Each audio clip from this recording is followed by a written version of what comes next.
محبت دیکھیے، حضرت ابوبکر صدیق پہلے خود غار میں داخل ہوئے اور اچھی طرح غار کی صفائی کی، پھر اپنے بدن کے کپڑے پھاڑ پھاڑ کے غار کے تمام سوراخوں کو بند کیا، پھر محبوب غار میں اندر تشریف لے جاتے ہیں اور حضرت ابوبکر صدیق اپنی گود پیش کرتے ہیں، وہاں پہ سر مبارک رکھا جاتا ہے، محبوب سو جاتے ہیں۔ حضرت ابوبکر صدیق نے ایک سوراخ کو اپنی ایڑی سے بند کر کے رکھا ہوا تھا، یہ بھی یاد رکھیے کہ اتنا کپڑا نہیں بچا تھا کہ وہ سوراخ بند ہوتا، باقی سوراخوں کے اندر تو چلا گیا کپڑا، بند ہو گئی، لیکن ایک سوراخ کھلا تھا، ایک ہول تھا، وہاں پہ کیا کیا، اپنی ایڑی رکھ دی، اپنی ایڑی رکھ دی، اس کے اندر امتحان دیکھیے، محبت والے لوگ امتحان کے بعد ہی تو بڑے عہدوں پہ جاتے ہیں نا، اس کے اندر سانپ تھا جو بار بار یار غار کے پاؤں میں کاٹتا، مگر حضرت ابوبکر صدیق نے اس خیال سے پاؤں نہیں ہٹایا کہ کہیں محبوب کے نیند میں خلل نہ پڑ جائے۔ یہ ہیں پیارے لوگ، مگر درد کی شدت سے جب آنکھوں سے آنسو نکلے نا، محبوب کے رخسار پر گئے نا، اللہ اکبر، محبوب نے ابوبکر کیا ہوا، اس کی محبوبہ مجھے سانپ نے کاٹ لیا ہے، یہ سن کر آپ نے اپنے لحاف کو حضرت ابوبکر صدیق کے زخم پر لگایا، جس سے وہ فوراً ٹھیک ہو جاتے ہیں، اور 3 رات کہاں رہتے ہیں، اسی غار میں۔ تو ابوبکر صدیق خود یہ خدمت کریں، اور ان کا جو بیٹا تھا حضرت عبداللہ رضی اللہ تعالیٰ عنہ، وہ روزانہ غار سے باہر سوتا تھا اور صبح سویرے ہی مکے چلے جاتا تھا، اور جو سفر تھا یہ آنا جانا اس لیے تھا تاکہ پتہ چل جائے کہ اب قریش کیا تدبیریں کر رہے ہیں۔ جو کچھ بھی خبر ملتی تو مصطفیٰ کریم صلی اللہ علیہ وسلم اور اپنے بابا جان سے عرض کرتے۔ پھر دیکھیے حضرت ابوبکر کے غلام تھے حضرت عامر بن فہیرہ رضی اللہ تعالیٰ عنہ، پورا خاندان نصیبوں والا، وہ کیا کرتے تھے، بکریاں چراتے چراتے غار کے پاس آ جاتے تھے اور بکریوں کا دودھ دونوں کو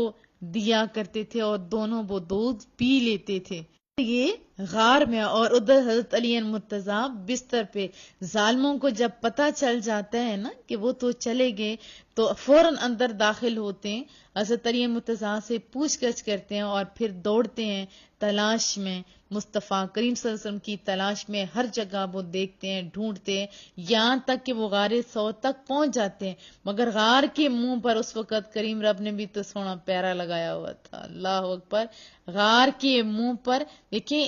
انسان نہیں جانور بھی، یہ چرند و پرند بھی مصطفیٰ کریم سے پیار کرتے تھے۔ مکڑی نے جالا وہاں پہ بنا دیا اور پھر اس کے اوپر کبوتر نے انڈے دے دیے۔ یہ دیکھیے چند دنوں کی بات، یہ جیسے ہی دیکھا نا کفار اس میں کہنے لگے کہ اگر اس میں کوئی انسان موجود ہوتا تو ظاہرہ وہ مکڑی اتنی جلدی تو نہیں جالا بناتی اور نہ ہی کبوتری انڈے دیتی۔ اسی طرح واپس میں بات کر رہے تھے تو حضرت ابوبکر صدیق بھی سن رہے تھے، وہ تھوڑے گھبرا گیا، عرض کرنے لگے محبوبہ دشمن تو بڑا قریب آ گیا، اگر وہ جھک کے دیکھیں گے تو وہ دیکھ لیں گے، جان لیں گے۔ تو رسول اللہ صلی اللہ علیہ وسلم نے فرمایا کہ نہ گھبراؤ، مت گھبراؤ، کریم رب ہمارے ساتھ ہے۔ بات کریم رب نے حضرت ابوبکر صدیق کے قلب پر اطمینان، سکون ڈال دے، وہ بھی بے خوف ہو جاتے ہیں۔ آپ کی جان نثاریوں کا تذکرہ حضرت حسان نے بھی اپنے اشعار میں کیا ہے۔ چوتھے دن یہ باہر نکل آتے ہیں، عبداللہ بن اریقت جس کو کہا تھا کہ آپ اونٹنیاں لے کر غار ثور پر آ جانا، وہ آ جاتا ہے۔ یہ سلسلہ سفر کا شروع ہو جاتا ہے۔ مکہ نے یا قریش مکہ نے اشتہار یہ دے دیا، مشہور یہ کر دیا کہ جو شخص بھی گرفتار کر کے لائے گا ان دونوں ہستیوں کو، خصوصاً مصطفیٰ کریم کو، تو ان کو 100 اونٹ یعنی 100 اونٹ ان کو ملیں گے انعام کے طور پر۔ دوسرے روز معبد کے گھر کے پاس سے گزر ہوتا ہے۔ یاد رکھیے کہ معبد ایک ضعیفہ عورت تھی جو اپنے خیمے کے سین میں بیٹھی رہتی تھی، مسافروں کو کھانا پینا دیا کرتی تھی، تو مصطفیٰ کریم نے ان سے کچھ کھانا خریدنے کا ارادہ کیا، مگر اس وقت ان کے پاس کچھ بھی موجود نہیں تھا۔ تو مصطفیٰ کریم صلی اللہ علیہ وسلم نے دیکھا کہ اس خیمے کے ایک جانب ایک بہت ہی کمزور لاغر بکری ہے، پوچھا کہ کیا یہ دودھ دیتی ہے؟ معبد نے کہا نہیں. آپ صلی اللہ علیہ وسلم نے فرمایا اگر تم اجازت دو تو میں اس کا دودھ دوہ لوں. معبد نے اجازت دے دی. آپ نے بسم اللہ پڑھ کر ہاتھ لگایا. محبوب کے ہاتھ کی برکت تھی کہ اس لاغر بکری سے اتنا دودھ نکالا گیا کہ سب لوگوں نے سیراب ہو کر پیا بھی، اور پھر معبد کے گھر میں جتنے برتن تھے وہ سارے کے سارے دودھ سے بھر دیے جاتے ہیں،